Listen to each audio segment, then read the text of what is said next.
Lorsque vous gagnez une bataille et que vous avez tous les détails, c'est de l'extase. Vous êtes très content.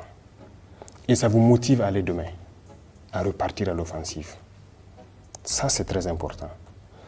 Ok, l'ennemi, ce sont des combattants. Ils réagissent de la même façon.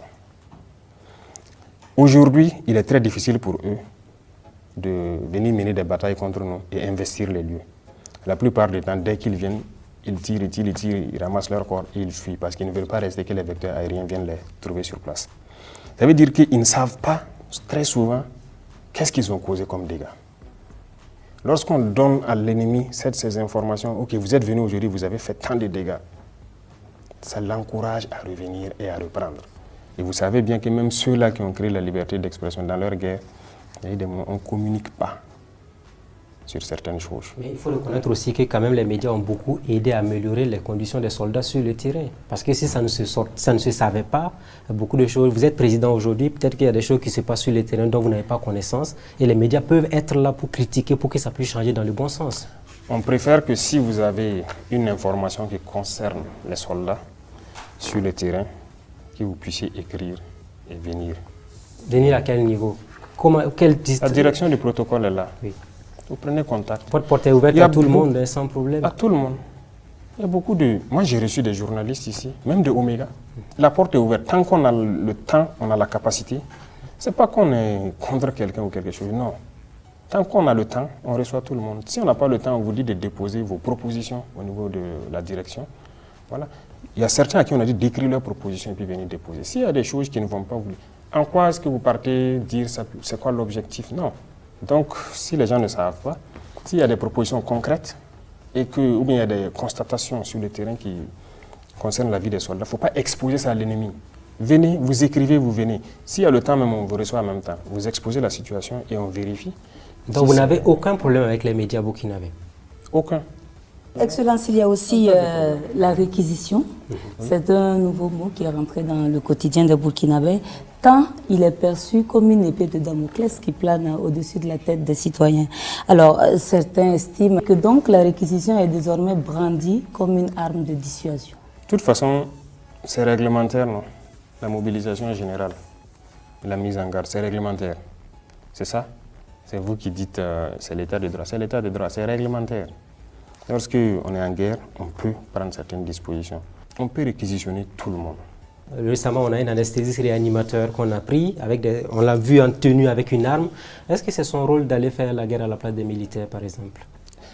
Parmi les VDP, je vais vous dire qu'il y a des gens, chefs de projet, en tout cas des entrepreneurs, des gens très bien posés. Ça, ce sont des volontaires. J'arrive, qui se battent. Leur rôle premier, ce n'était pas ça. Mais ils ont vu la nation en péril. Ils ont décidé de s'engager. Ça, c'est du patriotisme. Ceux qui n'ont pas ce courage de le faire, encouragez donc ceux qui se battent d'une certaine façon. Est-ce que vous parlez de médecins anesthésistes? C'est son travail de critiquer, voilà. Ce qu'il fait, est-ce que c'est son travail de médecin? Mais c'est un citoyen burkinabé. C'est même pas critiquer, c'est souvent des injures, des débordements. C'est son travail. Vous savez, on respecte tout le monde. Il faut respecter aussi les gens. Est-ce que c'est une punition? Voilà. Non, ce n'est pas une punition. Il ira là-bas prouver ce qu'on aurait dû faire. Voilà, il va contribuer. Et puis, les médecins militaires, il y en a. Hein. Ou bien, qui dit qu'il ne peut pas servir là-bas? Voilà pourquoi on tient à ce qu'il soit même entraîné au maniement un peu des armes avant de partir. Donc, sinon, tout le monde peut s'attendre du jour au lendemain à être réquisitionné pour aller au front. S'il le faut, tout le monde ira. On va parler d'économie, relance, création d'emplois et engagement patriotique. Et pour venir à bout de l'idée terroriste, Excellence, vous l'avez dit, il faut de l'argent pour développer le pays aussi. Vous avez donc initié un fonds de soutien patriotique. À ce jour, est-ce que vous êtes satisfait de l'engagement des citoyens? Oui, je suis satisfait, il faut le dire, et c'est à saluer. Les Burkinabés ont accepté de consentir d'énormes sacrifices. Et d'ailleurs, c'est ce qu'on passe le message souvent aux soldats lorsqu'on passe dans certaines garnisons. Le peuple a accepté de se saigner. Le peuple a accepté. Il y a des taxes qu'on a imposées, il y a voilà, un certain nombre de choses qu'on a dû faire pour pouvoir financer notre guerre. Pour les citoyens burkinabés, même s'ils ne parlent pas, la vie chère est là. Les Burkinabés ont accepté volontairement de contribuer. Quand on est parti d'abord sur le fonds de soutien patriotique, au début on avait dit qu'on allait retenir 1%. C'est ça, non? Il y a des gens qui ont dit que non, ça ne peut pas se faire parce que les fonctionnaires souffrent déjà beaucoup trop, ainsi de suite. On a dit il n'y a pas de problème, c'est volontaire. Dans le volontariat, là, vous savez combien de fonctionnaires sont venus souscrire? D'autres même demandent à ce qu'on prenne plus que 1%. Nous on dit, on rend grâce à Dieu. Et tout ce qu'on a fait, en termes de taxes et autres, les Burkinabés ont accepté. Parce qu'ils ont compris que personne ne viendra financer cette guerre. D'ailleurs, même avec tout ce qu'on récolte, voilà qu'on veut payer, c'est certain, ils bloquent notre argent. Mais il faut qu'on sauve le pays. Et les gens ont compris ça, c'est à saluer. Et nous, on ne peut que remercier ce peuple-là pour avoir compris le sens de notre combat, pour avoir compris l'idéologie que nous développons. Vous allez avoir de nouvelles taxes encore? Est-ce qu'il faut s'attendre à de nouvelles taxes encore au Burkina Faso? Ou bien Pas on évident. s'arrête là pour le moment parce que ça commence à peser un peu sur On le a panier déjà de la arrêté. ménagère. Depuis que les dernières taxes, je ne pense pas qu'il y ait de nouvelles taxes encore. Hein. On observe. Je pense qu'actuellement, on acquiert beaucoup de choses et grâce à ce fonds-là. Donc, ça suffit. Si on veut passer à une autre étape, on tiendra à informer le peuple. On ne va pas faire quelque chose d'assez contraignant sans informer le peuple. Donc, pour l'instant, en tout cas, ça arrive à nous soulager. C'est ce que je vous disais. Aujourd'hui, il n'y a pas cette personne. Je vais vous dire, les combattants là, tout le monde est conscient que ça a changé sur le volet logistique en un laps de temps.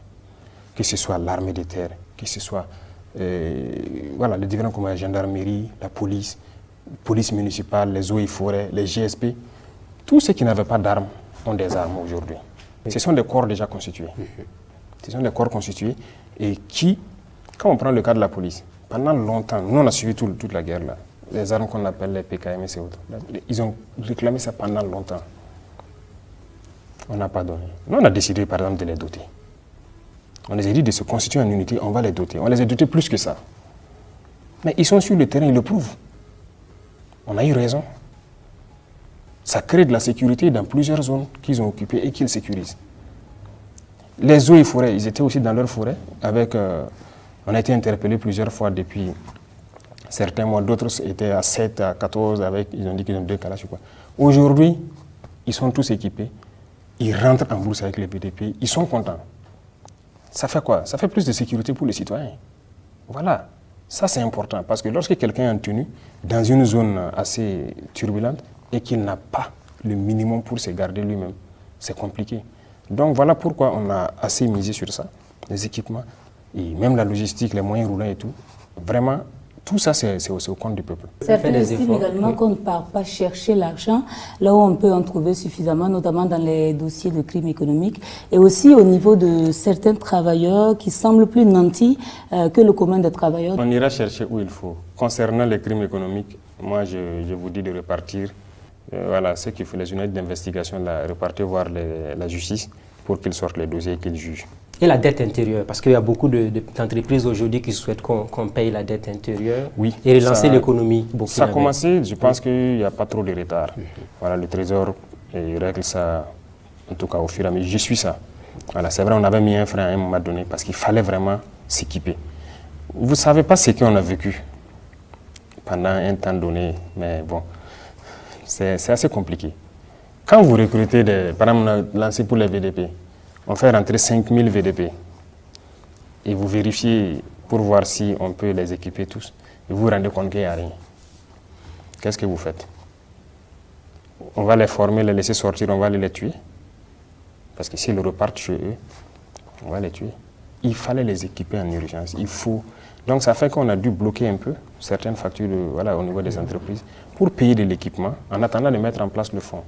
Le fonds est mis en place maintenant, ça fonctionne. Donc je pense que les entreprises, en tout cas beaucoup, sont en train d'être soulagées. Oui, mais certaines entreprises demandent à ce qu'elles soient exonérées de certaines taxes compte tenu de la situation. Exonérées? Non.